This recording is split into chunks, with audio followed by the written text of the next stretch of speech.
नमस्कार दोस्तों। एक कॉन्सेप्ट है सिविल जो मुकदमे होते हैं उनके अंदर कि डिफेंस का स्ट्रक ऑफ हो जाना। जब भी आप अपोजिट पार्टी होती हैं, यानी कि जिस व्यक्ति ने केस डाला होता है, मैं आम भाषा का प्रयोग कर रहा हूं ताकि सभी लोग इसे समझ सकें। जिस व्यक्ति ने केस डाला है और जिस व्यक्ति के अगेंस्ट में केस डाला है, तो जो डिफेंस स्ट्रक ऑफ का जो प्रोविज़न है वो अप्लाई होता है जिस व्यक्ति के अगेंस्ट केस डाला है, यानी कि डिफेंडेंट या रिस्पोंडेंट आप कह लीजिए उनको। अब डिफेंस स्ट्रक ऑफ का मतलब ये होता है कि आपको न्यायालय में यदि आपके अगेंस्ट कोई केस डाला है सिविल का, तो आपको अब कुछ भी कहने का अधिकार नहीं है न्यायालय के अंदर। डिफेंस स्ट्रक ऑफ इसी को कहा जाता है, यानी कि डिफेंस का हिंदी मीनिंग होता है बचाव।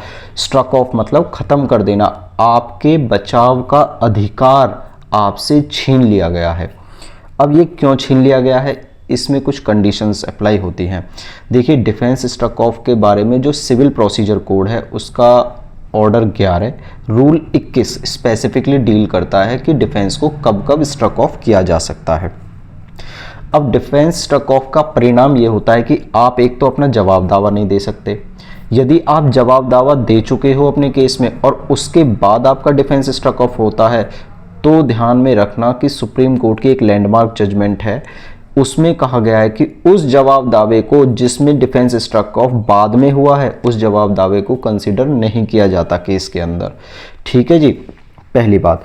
अब जब डिफेंडेंट का डिफेंस स्ट्रक ऑफ हो गया तो उसके कुछ अधिकारों को मेंटेन करके रखा जाता है, जैसे कि वो प्लेंटिफ के जो गवाह हैं उनको क्रॉस एग्जामाइन कर सकता है, बहस कर सकता है केस में, बस यही उसके अधिकार होते हैं ना।